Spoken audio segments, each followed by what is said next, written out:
All right, we jamming. I'm never gonna say that again. This is indeed the jam, and I guess after the last recording, I realized that maybe this is something that will allow me to scratch the proverbial itch. This is why you set your camera up ahead of time.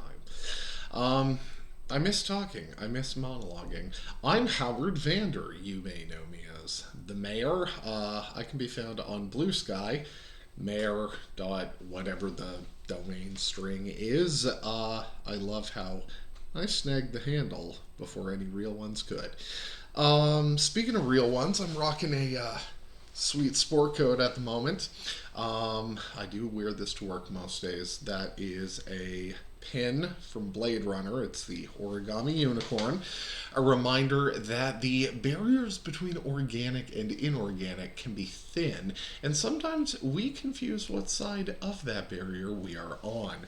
Also got the Sick Mob Psycho pin, courtesy of best friend, mega producer, well, technically just line and segment, medium hollow. I'm also rocking my 100% tea. I doubt that it is 100% cotton, certainly. Uh, so yeah, it's Saturday. When you're a kid, I think you experience the weekend differently. On one sense, you should have more fun because you're an adult. And you make money and your job is harder, so you got to play harder. But when you're 39, you don't drink and you don't feel like dating. That cuts out a lot of things you can do with yourself.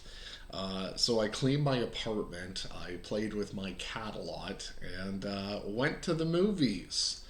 And I saw one battle after another. Good. Kind of banal to say. On the whole, I liked it. I would not say that it's my favorite Paul Thomas Anderson film, but I think it's in the upper half of the ones that I've seen. Um, Despite working in a pool supply store, I do have a degree in film studies, film and media. That doesn't mean that I evaluate films, I think, better or more accurately, because ultimately it hinges on taste, right? The better part of film evaluation. Because otherwise, we're all just agreeing on the technical composition, and while we do, that gets boring after a while. Um, so much of the way that we evaluate films, not to get too Bartsian with the death of the author, but a lot of it comes down to our own views, our own aesthetic itches that need to be scratched in very specific ways. I would say that Anderson is a filmmaker I do enjoy. Magnolia was the first of his that I saw. Saw it as a teenager. Really liked it. Boogie Nights, I've liked it more over time. The first time I saw it, did not enjoy it. You grow, you appreciate things, you learn to look for different things. On the whole, though, I would not say that my criticism holds great weight, nor is it more important than yours, because taste is subjective, and film backgrounds, they don't teach you how to like the right films. They don't teach you, like, dogmatically to insist that Ingmar Bergman was the best and no one else can compare. Mediums change over time. We live in the present, movies are made in the present, and I think ultimately it's stupid to assign like a star rating scale simply because not every film object is designed to accomplish the same outcome. Right? Like I don't know, when Nicholas Winding Refn makes a film, I think it's coming from a very different place and aims to do something very different than, say, the Minecraft movie, which, in that perspective, like, when you close your eyes and you think about what a big screen movie version of Minecraft is going to be, it's like this probably outperformed what most people are expecting, like as a film. Just as I get older, I take more films for what they are rather than what I want them to be or what I'm comparing them to. It's healthy and good for you, and you should try it, just like coffee at 8:30 at night. all to say, I think PTA has made a couple outright masterpieces. I know I would call There Will Be Blood one of them. I think it honestly is one of the 15 best films of the 21st century. If I sat down and made a list, we'd be here forever, and that's not what I want to talk about. The real point is one battle at a time. It has a great sense of rhythm. I think a lot of my issue hinges from that it is loosely adapted from and heavily inspired by Thomas Pynchon. And the problem is, like, those elements I feel are where the film irks me. Maybe because I think Pynchon works a lot better in print, and Inherent Vice is one of my least favorite P.T. Anderson films. I think it's the one where he becomes most stereotypical of people's negative association of what modern auteurism is. I think that's the movie where it kind of happens. Phantom Thread is a great movie, and I love how it's so much weirder than anyone's expecting. I did not see Licorice Pizza. Punch Drunk Love is sweet. I don't know if the rest necessarily matters. I guess all to say is there are things I value in that film on a thematic level. And I think it's interesting how it presents power at one and the same time, whether state power or revolutionary power. It presents it as this ubiquitous yet invisible thing, where it's both commanding and utterly banal, and at the same time, within those larger sort of bodies of power, there are subcategories and parallel organizations and wheels within wheels, and it's all unlocked by cryptic phrases, coded passwords, like going back to Crying of Lot 49, that same idea of like the world within the world, specifically in terms of like national politics, revolutionary struggle, etc. I think I liked the presentation of that. I think the whole sort of raid on the hotel, no spoilers, but I think that's another scene that carries it effectively, where solidarity is kind of like being alongside for various other causes that are bigger than you. You're not fully clued into, like, you are the outsider, but you can also count on these people for solidarity with you, and you can also, even literally not speaking their language, still support the cause that they are fighting for, because again, they are specific strains of revolutionary thinking, but ultimately it is one body, the same way that state power has many faces, but also ultimately functions as one body. Wow, that's 8.5 minutes. I did not really mean to get off on that subject, but that's also why I'm doing this, because I miss monologuing and talking and not just thinking. I've been having way too many days around the house where I'm not even talking to my cat.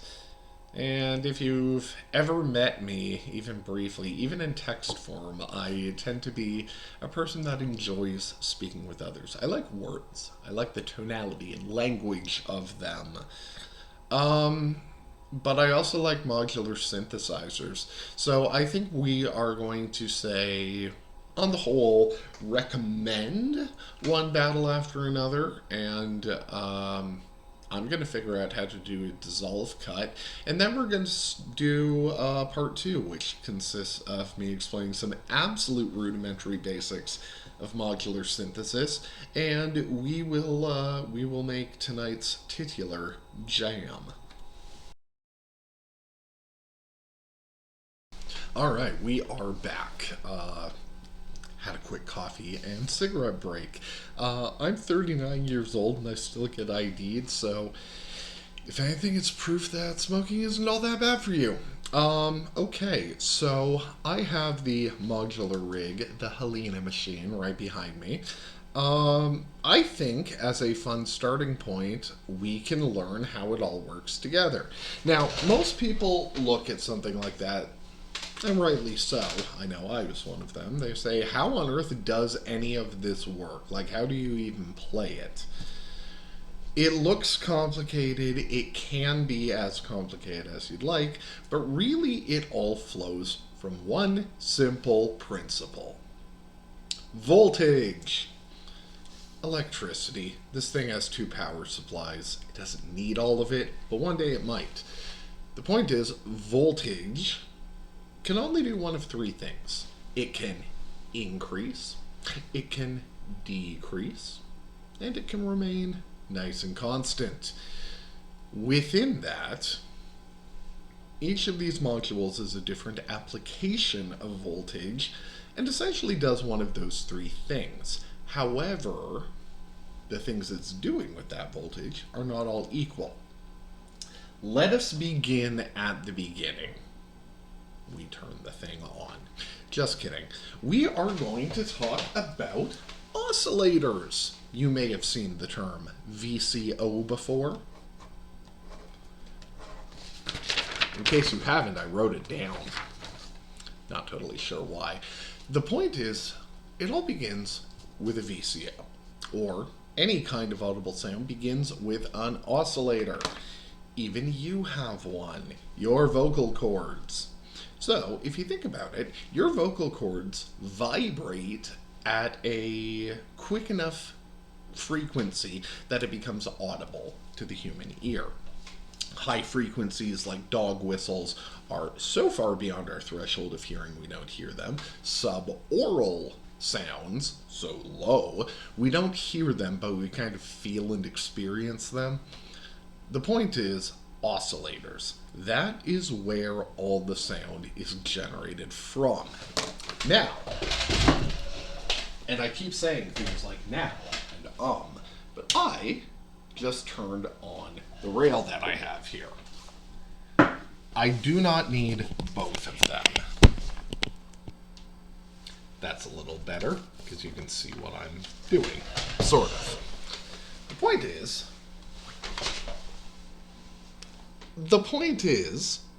there we go.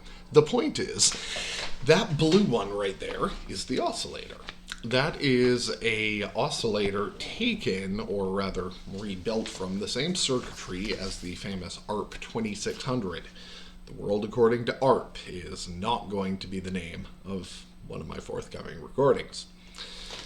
Right now, all of its lights are on because the module is powered. So what do we do to make sound? In this case, I am going to use my Arturia keystep, which I bought on a ridiculous discount. Thank you to that person. This thing can send out a couple of very specific signals. In this case, we are going to use two of them. Keyboard is on. Doesn't make sound itself. It is a keyboard-like device that sends voltage. In this case, it's sending one voltage, the pitch CV, into the oscillator to give it a sense of its tune or the note that it's supposed to be playing. And then we have an output of a specific wave running into our output module, which will be explained in a different video. Right now, though, this bad boy right here can produce 4 distinct and separate waveforms. And this is a good place to begin. So first up, we have the sine wave, which is that one. It's also known as the woo, woo, woo. A siren, for instance, where the waveform is constantly going up and down, often quite smoothly. In the context of modular, let me just... It sounds like this.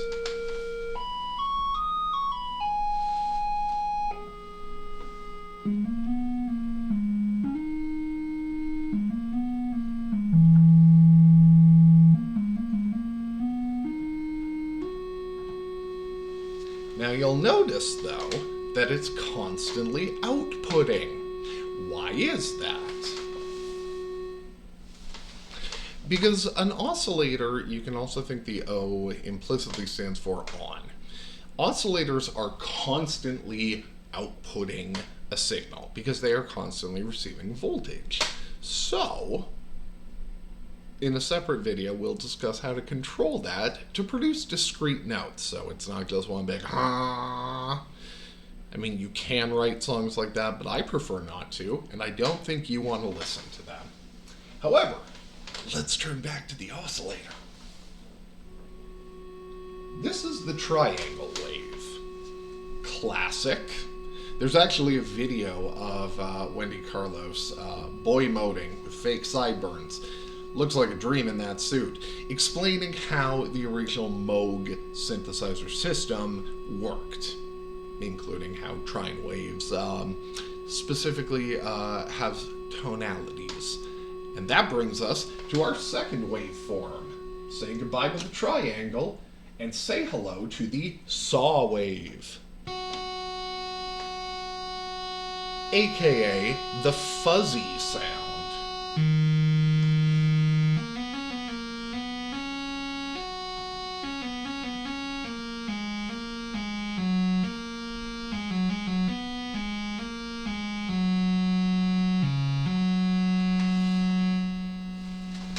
Now, a saw wave, not only can you hear the difference, but if you run it through an oscilloscope, you will also see the difference. I realized that what I thought was the sine wave was the triangle wave, so we'll remember to reverse. A saw wave looks like that, where it increases, sharp drop-off, increase, sharp drop-off. It's great for bass. So this is what a sine wave actually sounds like. Usually very nice and smooth, almost like it has a built-in legato to it.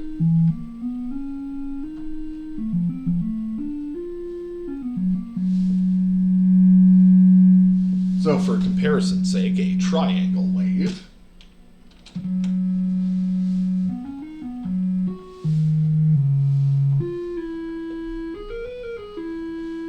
and a sine wave. Similar, but not quite the same. And the further advanced you go into cross-patching, the differences in those waveforms can become pretty significant. So a triangle is sort of splitting the difference, because it is repeating peaks and valleys smoother than a saw wave, but also with the sharper upturn. So it is distinct from both of them. Kind of like if they had a baby and then separated quickly. And then last, we have a very interesting waveform. It is not quite identical, but largely related. There is the square wave and the pulse wave.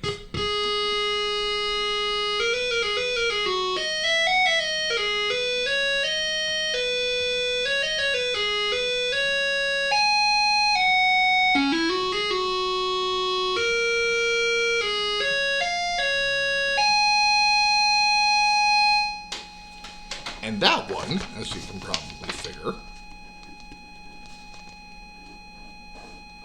is in some ways even sharper than the saw. Because, there we go, signal begins, goes immediately to its maximum, holds, and then drops off back to zero. And then, the reason it is called the pulse wave, though, is because you can actually set the amount of width on the pulse. So for instance, we have 10%, and then we have 90%. And then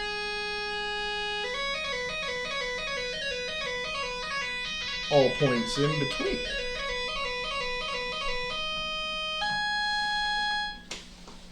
And that's because with a pulse wave, something slightly different is happening. Where, depending on how you adjust it, the width of the waveform changes. So it can either be a very short open and close signal, aka a gate, and de facto a trigger. We'll get to that in another video. Or it can be incredibly long held stages. So, to recap, it all begins with the oscillator.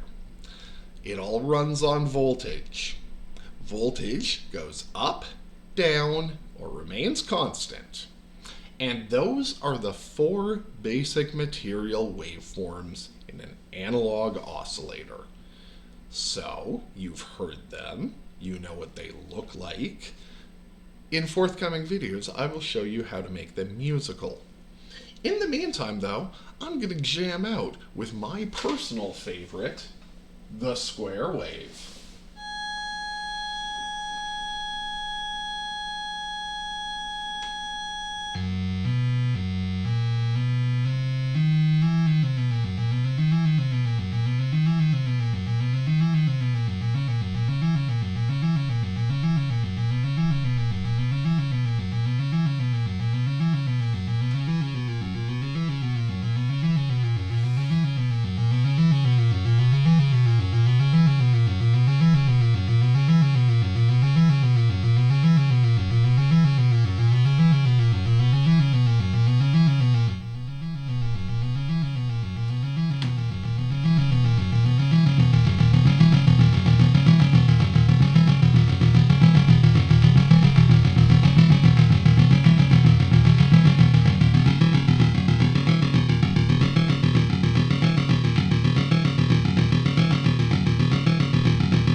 And sometimes it's that simple.